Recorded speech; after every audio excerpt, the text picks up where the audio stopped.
ఓం నమో నారసింహాయ. సింహగిరి శ్రీచందనం ఛానల్కి స్వాగతం.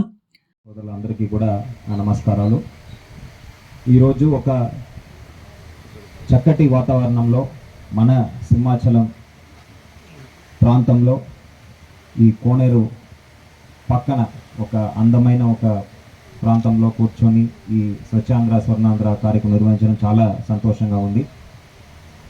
గౌరవ ముఖ్యమంత్రి వారి ఆదేశాల మేరకు ప్రతి మూడో శనివారం మనము ఈ స్వచ్ఛాంధ్ర స్వర్ణాంధ్ర కార్యక్రమం నిర్వహిస్తున్నాము.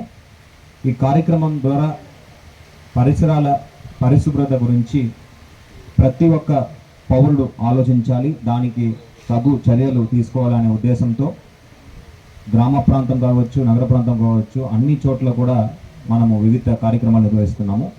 దాంట్లో భాగంగా ఈరోజు మన సింహాచలం ఈ కోనేరు దగ్గర పుష్కర్ని దగ్గర ఈ కార్యక్రమం నిర్వహిస్తున్నాము.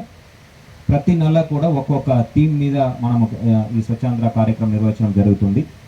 ఈ నెల మనము మాన్సూన్ హైజీన్, అంటే వర్షాకాలంలో మనము పాటించాల్సిన హైజీన్ ఏంటి, ఎటువంటి చర్యలు తీసుకోవాలి, ఒక పౌరుడిగా ఎటువంటి చర్యలు తీసుకోవాలి, ప్రభుత్వంగా ఎటువంటి చర్యలు తీసుకోవాలి, అధికార యంత్రాంగంగా ఎటువంటి చర్యలు తీసుకోవాలి, ఒక ఎండోన్మెంట్ శాఖ ఎటువంటి చర్యలు తీసుకోవాలనేది మనము చర్చించుకొని ఆ చర్యలు ఈ రాబోయే నెల దాకా, రాబోయే మూడో శనివారం దాకా చేపట్టాల్సిన బాధ్యత ప్రతి ఒక్కరికి ఉంది.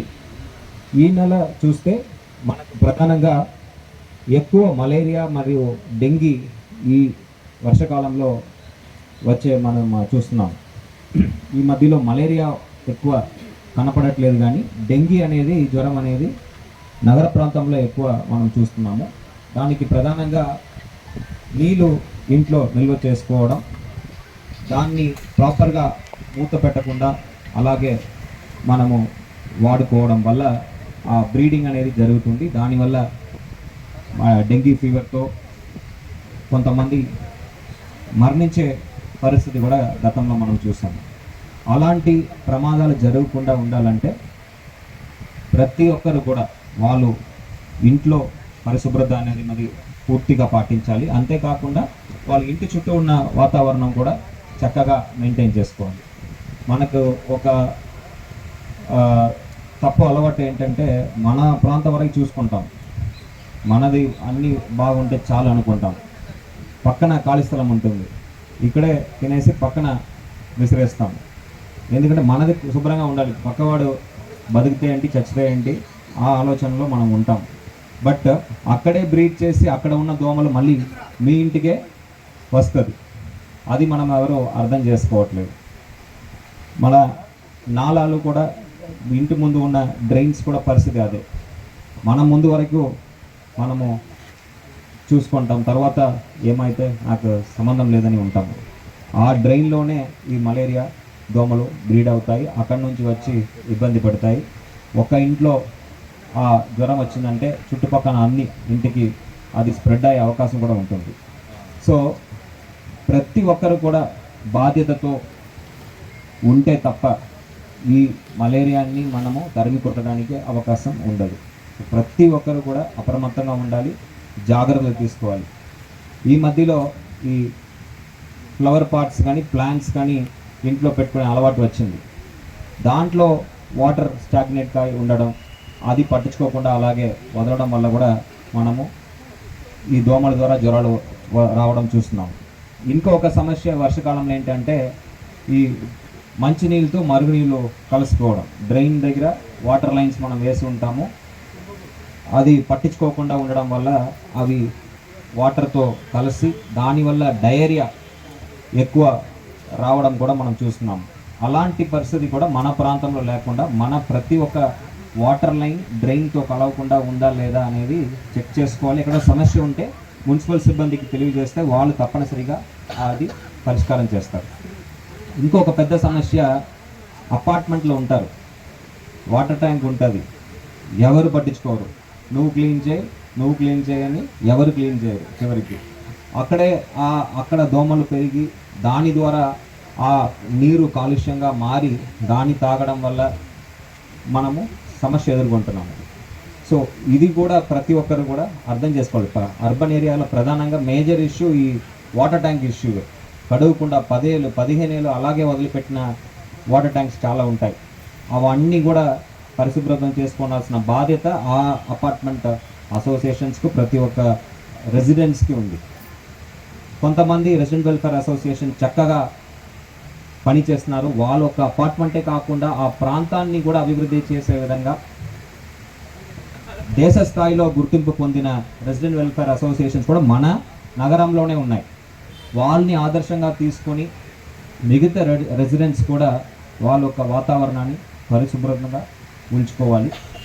ఇవన్నీ ఎందుకు చెప్తున్నామంటే ఇవన్నిటికీ ఒక లింక్ ఉంది. ఇప్పుడు ఒక డెంగీ జ్వరం వల్ల మీరు హాస్పిటల్ అడ్మిట్ అయ్యారంటే 30 నుంచి 40 వేలు ఖర్చు అవుతుంది. ఇమాజిన్ ఆ 30,000 మీరు వేరే దేనికైనా పనికి వచ్చేది. ఎందుకు అనవసరంగా మనము ఖర్చు పెట్టుకోవాలి? కేవలం మన చిన్న చర్యలతో అవన్నీ కూడా మనం అరకట్టగలము. అది చేయకపోవడం వల్ల మనము చాలా నష్టపోతున్నాం. దానికి అవకాశం లేకుండా మనము చూడాలి. ఇప్పుడు మన ప్రాంతం వచ్చేటప్పటికి కార్పొరేషన్ ద్వారా చాలా అభివృద్ధి కార్యక్రమాలు చేపట్టడం జరుగుతుంది. ఇప్పుడే కార్పొరేటర్ కూడా చెప్పారు. ఇంకా కొన్ని సమస్యలు ఉన్నాయి. కొంతమంది ఇప్పుడు అక్కడ మెషిన్స్ ఇనాగ్రేషన్ చేస్తున్నప్పుడు చెప్పడం జరిగింది. కొత్తగా కట్టిన టెంపుల్ కాంప్లెక్స్ ఆపోజిట్లు కూడా మన టెంపుల్ సంబంధించిన ల్యాండే ఉంది. అక్కడ బయట నుంచి భక్తులు చాలామంది వస్తారు. అక్కడ నీట్గా చేయాలని చెప్పారు. సో ఈవో గారు కొద్దిగా దృష్టి పెట్టి ఒక టైం బౌండ్ మేనర్లో మన కొత్త కాంప్లెక్స్ ఆపోజిట్లో పార్కింగ్ ఏరియా కూడా కొంత ఇంప్రూవ్ చేయవలసిందిగా ఈ సందర్భంగా ఈవో గారిని కోరుతున్నాను. సో ఒక 3 months టైంలో ఆ ప్రాంతాన్ని కూడా మనం ఇంప్రూవ్ చేయడం జరుగుతుంది. అదేవిధంగా మొన్న కురిసిన వర్షంలో చాలా నీరు కొండ నుంచి దిగి వచ్చేటప్పుడు కల్వర్ట్ ద్వారా వెళ్లకుండా రోడ్డు పైన పారిందని, అందువల్ల రాకపోకలు కూడా కొంత ఇబ్బందికరమైందని చెప్పడం జరిగింది. ఆల్రెడీ జోనల్ కమిషనర్ గారు ఇన్స్పెక్ట్ చేసి కొన్ని కల్వర్ట్స్ అన్ని కూడా క్లీన్ చేశారు. సో ఇంకొకసారి నేను జోనల్ టీమ్ని కోరడం ఏంటంటే, మీ ఇంజనీరింగ్ విభాగం ఒక్కసారి ఈ పై నుంచి వచ్చే నాళాలన్నీ కూడా విజిట్ చేస్తూ ఎక్కడైనా రాళ్ళు కానీ ఇంకా చెత్తలు కానీ అడ్డుకొని ఉంటే అవన్నీ కానీ తొలగించి నీట్గా వాటర్ వెళ్ళిపోయే విధంగా మీరు చర్యలు చేసుకోవాలని ఈ సందర్భంగా కోరుతున్నాను. 100కు 100% ఇది ఇక్కడ ఉన్న ప్రాంత ప్రజలకు న్యాయం చేయాలని మనము తపన చేస్తున్నాము. త్వరలోనే మీకు నిరంతర పరిష్కారం దానికి వస్తుంది. కమిషనర్ గారు చెప్పినట్టు ఆ కమిటీలు ఏర్పాటు చేయడం జరిగింది. 100% పాజిటివ్గానే మనము ఇది ముందుకు తీసుకువెళ్తాము. నష్టపోయిన ప్రతి ఒక్కరికి కూడా న్యాయం చేస్తామని సభమంగా మీ అందరికీ తెలియజేస్తున్నాను. రెండో అంశం, గ్రామకంఠం ల్యాండ్ గురించి కార్పొరేటర్ గారు చెప్పారు.